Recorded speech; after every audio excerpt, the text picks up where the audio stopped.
Welcome to the Art of Consulting podcast with Andy Fry and Cat Lamb. We are seasoned IT consultants, CPAs, and professional development connoisseurs. Each episode, we bring you an inspiring message to help you discover that X factor as a professional in your field so that you can gain the success that you know you deserve in your career and in your life. So actually, that's a really cool thing to note, because if you guys are looking at this on the page and that's all you know to do, it's not just the only thing that you can do. You can actually join our group, and the benefit is that you get to talk to various other individuals in more of an intimate setting, like it's a safer place. You know, our page, it's not really conducive to dialogue, whereas our group, well, that's exactly what it's for, right? So so let's begin. So today's topic, we are going to talk about, Andy, go ahead. Yeah, well, we're going to talk about language and how really focusing on language, and I'm not talking about specific language, English, Spanish, whatever language. I'm talking about just communicating in general, and how it's really important for us as consultants to really build up our language skills. And, I thought about how when we were back living in a cave, right, we were cavemen, right, our world was pretty small. We had the people in the caves around us, or people who lived within our caves. So our communication our language could be very simple, because we didn't have to communicate with people that didn't understand what we were doing. So we could grunt, we could draw pictures, we could point. But as we started to have to communicate with people who were further away from us or didn't quite have the same context that we had, we needed to develop better language skills. And we need to actually develop language and being the way to be able to communicate. So what occurred to me was that we're kind of getting back to that today with all of the different forms of communication, be it email, text, voicemail, in person. We have all of these different forms of communication that nonverbal, right, that people are trying to pick up on. So, I think about something as simple as, let's say, a Skype meeting where you don't see the other person, right? Or let's say somebody doesn't have their video camera on, and some people do. One person's really they're only getting part of the picture. And so, or even if something else is going on in the room where someone is distracted, or they're having a communication with someone else that's standing there that's off camera, we could be picking up different cues, or even just different things that we're trying to do. So I feel like there's several perspectives in which you can go upon, right? So there's, first of all, the mode of communication, like the text, the email, the in-person, like the real-time audio, and then audio and visual, right? Like these are all different forms of, obviously, communication, like modes of communication. And when you remove one of those, you're really removing a lot of the message. Like Andy, for example, he just went here, but you see, that's like a perfect example of the removal of modes of communication. And the other perspective is syntax. So when we say syntax, and I know you guys all know, you guys are professionals about syntax, because a lot of you guys are programmers. And even if you're not a programmer, you know about code. And where there's code, there's syntax. Where there's syntax, there is a potential that if you use the wrong syntax, you are 100% going to get this. It's not going to compile. Your code is going to produce something different, right? So why don't you explain what syntax is? So that's the thing. And I remember that when it was a few years ago, actually now, I wrote this blog post once, and I'll place it in the comments area. And it was purely about communication and what are the best, most effective ways to use communication. And in that blog post, I'll put the link in the comments area for you, but the gist of it was this: different situations of, issues, of problems, of different situations in general are going to require different modes of communication, right? For example, you wouldn't resign, well, I hope you don't resign, through a text message. that would be highly inappropriate. You would probably only do that if you wanted to sever all ties with the organization from which you wanted to resign. So that's a prime example of using the of situations calls for the appropriate mode and syntax for which that message is to be delivered. So I'm just going to check in on Andy here because he just came offline, and I just want to make sure that he can get back on. Okay. Come back on, I say. There he is. Perfect. Yeah, it was right there all the whole time. So yeah. Really? Oh, okay. Because you went black on my end. Yeah. So hey, well, I'm glad you're back. Yeah. Right. So we were talking about layers and syntax. Yeah, and I think that one of the things is when human beings communicate is the fact that you have, like, when a machine is communicating, there's an exact language. So it'll either work or it won't. It's not like when you're writing SQL and the thing says, "Oh, I think this is what the person means." It's either specific or it's not. With human beings, it's not, right? With human beings, we have to have the sender and the receiver, right? So the receiver has to then take that message and say, what is this person saying? And that becomes then, people gathering all that different information or all these different cues to try to figure out what's actually said. And so I think that's where, like when we're explaining something, or when we're is also to try to build up our language skills so that we can communicate better, but also understanding that often on the other side, people are picking up a whole whack of cues that we may not even be aware of, and that they may be upset, they may not be, and they're trying to pick up a bunch of stuff. So, one big thing is to ask a lot of questions. Right. And, I think that's one big thing that, the best consultants do is they ask a lot of questions, which is difficult for a lot of consultants because we believe we should be speaking more and we should be telling everybody what we know. Mm-hmm, exactly. Actually, I'm going to stop you right there, and let's go back to the picking up, the not being able to pick up a lot of things, right? Mm-hmm. When you said this, I immediately thought of all of those nonverbal cues that you, unbeknownst to you, you are actually communicating. Even when and I'm not even talking about like if you can see the person, right? Nonverbal cues, when you just have an audio, can be like a dead silence, right? That could mean several things. Like that could mean that you perhaps, the message that you just conveyed was like a bomb that was dropped. Right. Right? Dead silence on the other end. And then you're like, oh crap, what did I say? Right? Right. So it doesn't even require that you can see the person, right? And then if you can see the person, if you convey that same message, you can drop that bomb, and guys are like, that's right. Well, that's going to tell you a lot of different message than if somebody was like, right? That's right. And if you can't see me right now, what I just did was nod very vigorously, emphatically. Whereas in the first case, I was just like, had this deadpan stare, and you got the picture right away. Right. Well, and I'll tell you one thing that happened to me as it went early in my consulting days. It was one of the first projects I was on. Was somebody was explaining something to me, and I'm nodding my head and smiling as they're explaining it. And they're asking me a question. They're saying, can we get the system to work this way? And I'm nodding my head and smiling. And at the end, they said, so it can? I said, no, it can't. Right. And, but they're looking at me startled. Well, why are you standing there nodding? But I'm nodding and smiling back going, yes, I understand what you're saying. Not yes, yes, it can be done. Yes, it can be done. Right.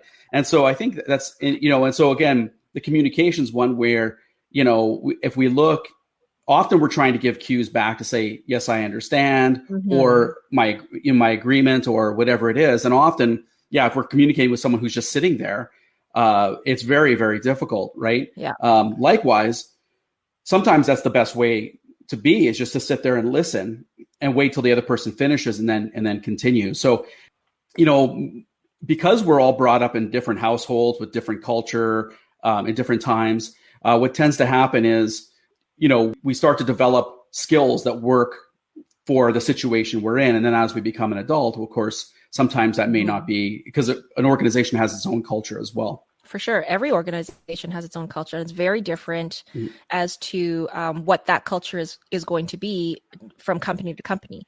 Case in point, I remember when I was at one of my previous clients, I think it was Smart Technologies, actually.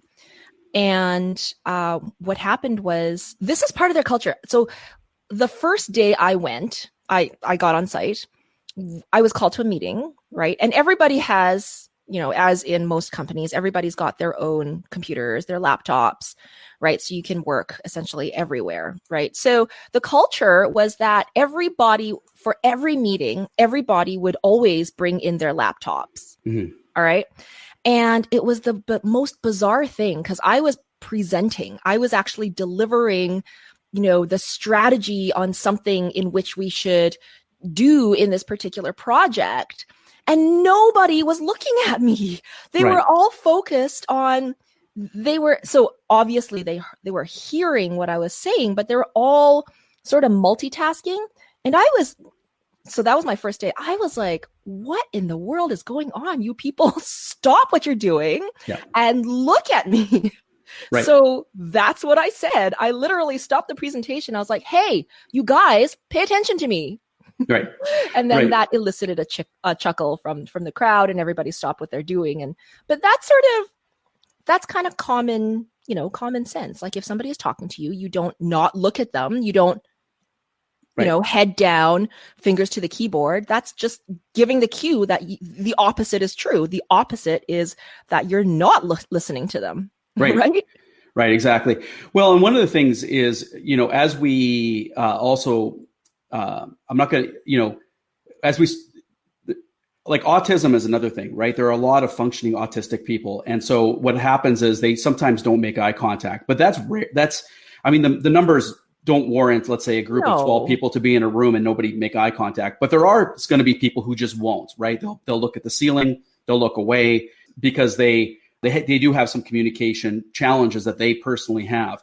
But culturally, if you've got a group of people that multitask or sit in a room, and then when they're asked a question, they go, "What was that?" Okay, that's not a way to function. That's ridiculous. No, exactly. Right. It's like a waste of time. Why are we even bothering meeting if you're not even going to receive the message? Exactly. That's right. It's like sending a letter and the other person's not even opening it. Right. That's not communication. That's just one-sided. Right? Exactly. That's right. Right. So nonverbal cues is almost, I remember this, I was telling our listeners that a few years ago, I wrote this blog post. Oh yeah, you were there. I forgot. I couldn't see you. So. And it was about modes of communication. And in this blog post, essentially, I don't know if you knew this, but 80 to 90%, do you think of communication, 80 to 90%, do you think is verbal or nonverbal?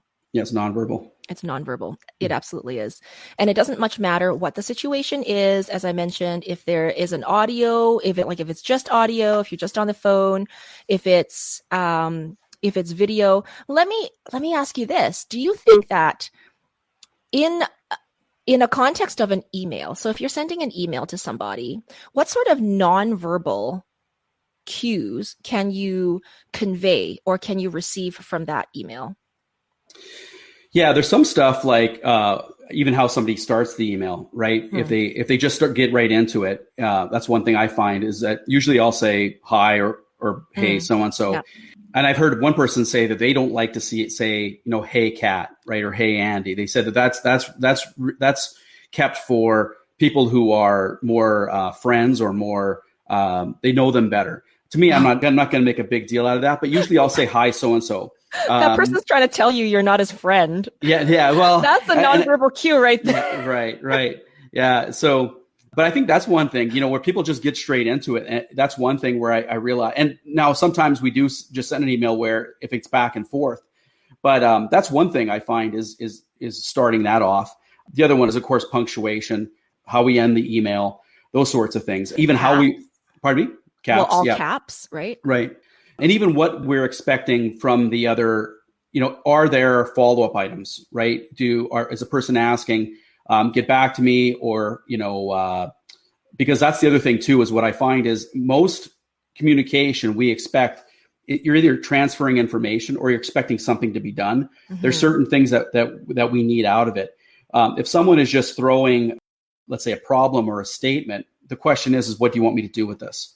Do you want me to solve it? Do you want me to find a solution? Do you want me to hand this off to someone else? What is it that you'd like me to do? What's that next action? Right, exactly. And so, those sorts of things where then, I'm thinking, especially if it's from somebody higher up, the question then becomes, am I given the authority to do this? What actually do I need to read into this that I can't get because we're not sitting in the same room? Okay, so he sort of froze. This is funny because this is like all about communication. Oh, there you are. You just froze there for like a few seconds. So backtrack to a few seconds ago.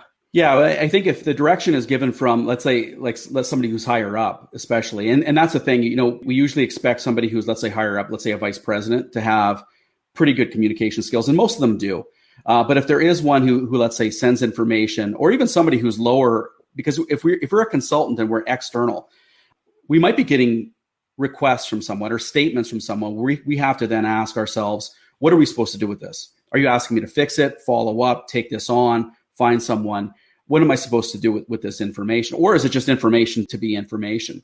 So what tends to happen then, we have to go back and usually ask a bunch of questions. Do you think of verbal though, or nonverbal?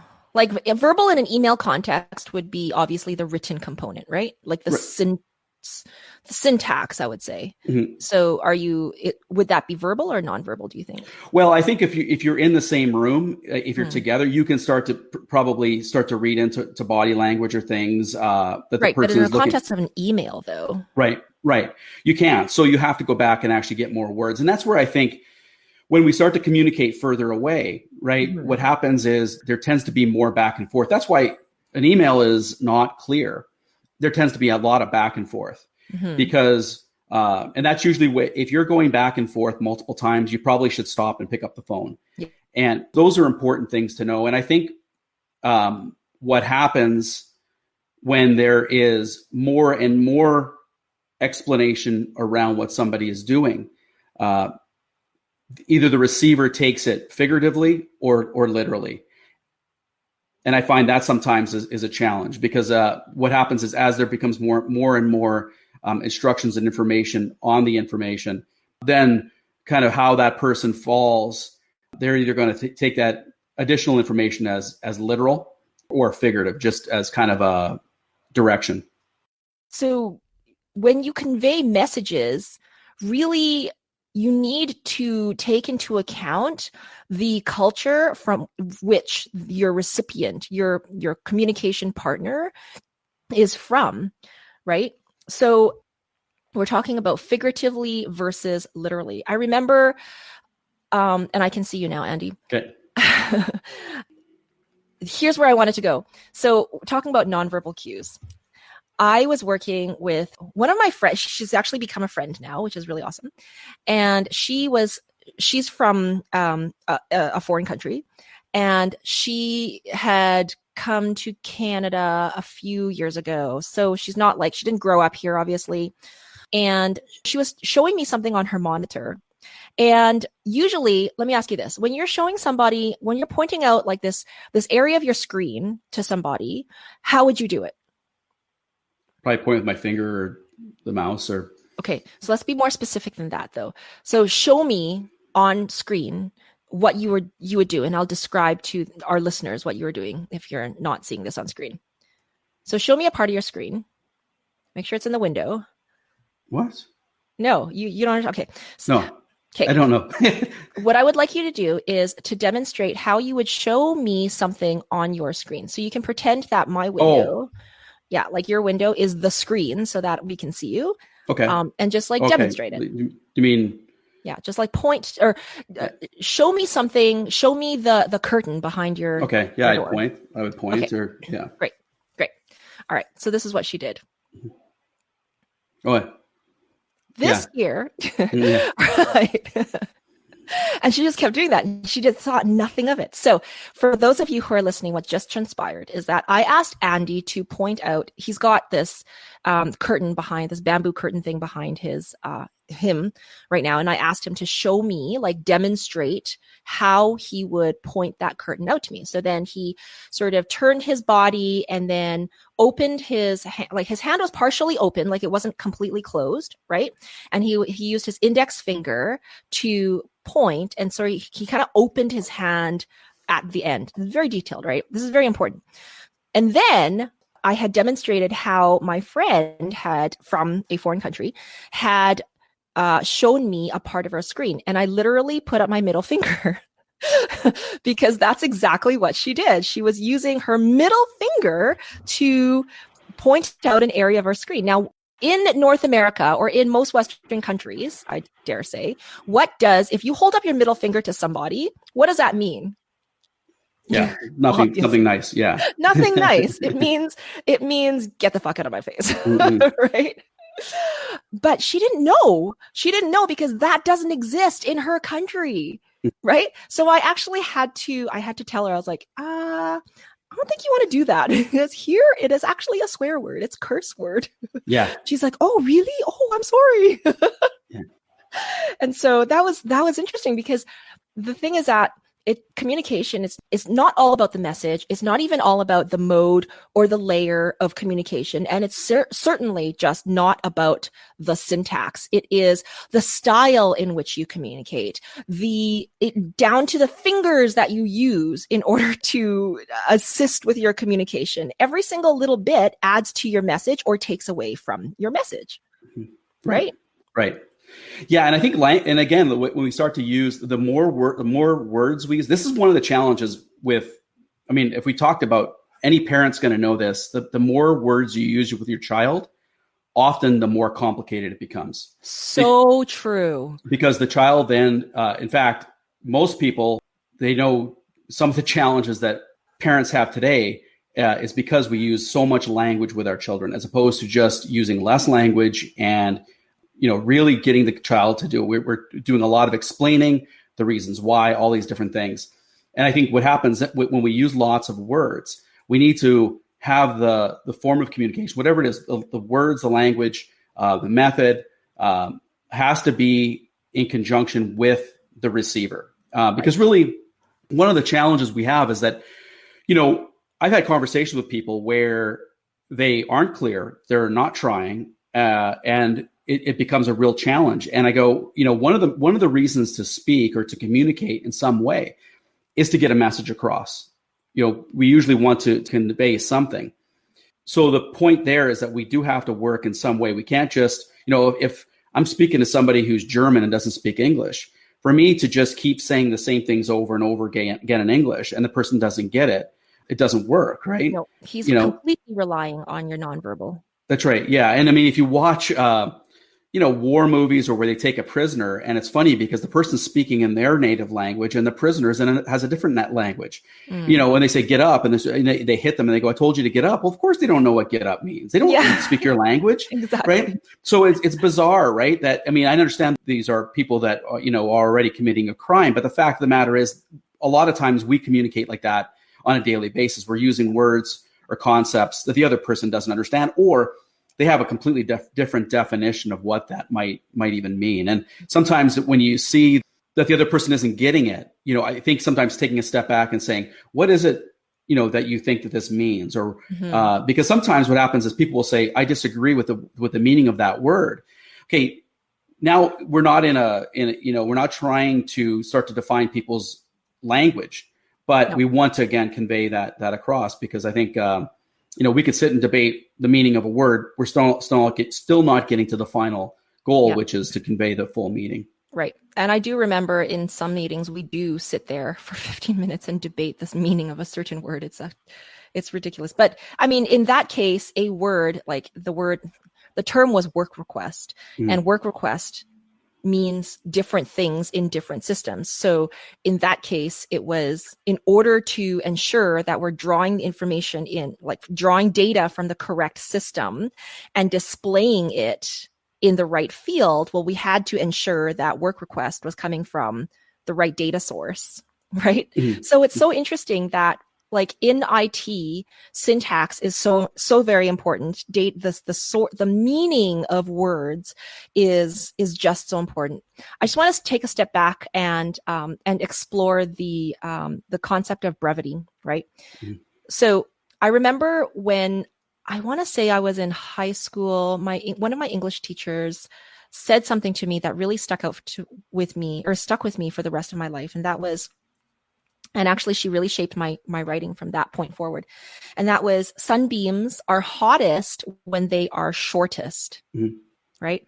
And I mean, this sort of validates your point that the more words you use to convey a message, the longer you go, the more ranting you go, the less your audience will be there with you, right? The average attention span for a person in this day and age, thanks to digital and social media, or our devices and instant information, is, do you know how long it is? No. It's actually 8 seconds. Yeah.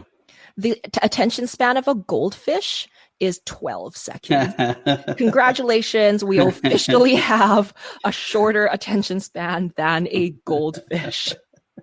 So that said, we need to be able to convey our message within 8 seconds, or else we lose our audience. Right?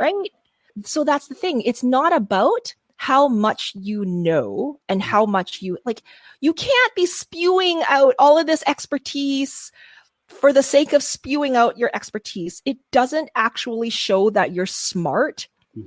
It shows that you're long-winded. Mm. That is all it does. Right. We need to be able to convey our messages quickly, with respect, right? And within 8 seconds. Yeah, that's right. So I feel like, any last words there? No, I think we hit it good. I think that, I think that's maybe the only thing I would say is, to try to get better at language skills. Also being aware of how you're communicating. I think that's one thing. I think, we start to communicate and we spend very little time actually trying to improve those skills. I think mm-hmm. most people, I would say, spend very little time thinking about how they can better improve their skills on communication, both verbal and written and nonverbal. Yeah. You know what? I just had an idea. Mm-hmm. I think we should have an online workshop in our group to about communication. Yeah. It would be practical. There would be exercises. We would have these techniques that we can share with the group, and they can practice them, and it's going to be online. You think we should do that? I think so. Yeah, that's a good idea. Yeah. Okay. We'll plan that, and it'll be in our group. So this is a really good reason to join our group. You need to, in Facebook, it's obviously a Facebook group. You need, I guess there could be LinkedIn groups, but they don't work. Anyways, Facebook group. Go and search for success code to being self-employed in IT. We're going to put on this communication session. It'll be maybe a couple hours long on a Saturday. I'm not quite sure what the logistics will be, but it'll just be to help you level up your communication skills. Sound good? Cool. All right. That said, what we would also like you to do is to go and visit artofconsultingpodcast.com/call. And the reason why you're going to do that is because we released some new training a few months ago. And if you haven't seen that training yet, go and check out that training. And if you feel that this is a journey in which you have been called to embark, I invite you to book a call with us. We can help you explore what that journey would look like, whether or not it's truly for you. A lot of people think that, it's this great thing to be their own boss and being self-employed, but really they're going to hate it. So we're going to help you figure that out. And if we can help you with your journey, then we'll move to the next step. Either way, you're going to get utmost clarity as to where you should be going with your career. And we're not going to tell you that. We're going to help you explore that for yourself. The answers are within you, my friends. So that is, again, artofconsultingpodcast.com/call. And we'll see you on the call. Thank you, Andy. Thanks for joining us on today's show. If you like what you heard and are interested in seeing if you'd be a great fit to work with Kat and myself, then head on over to artofconsultingpodcast.com/call. That's artofconsultingpodcast.com/call and book an appointment to speak with us.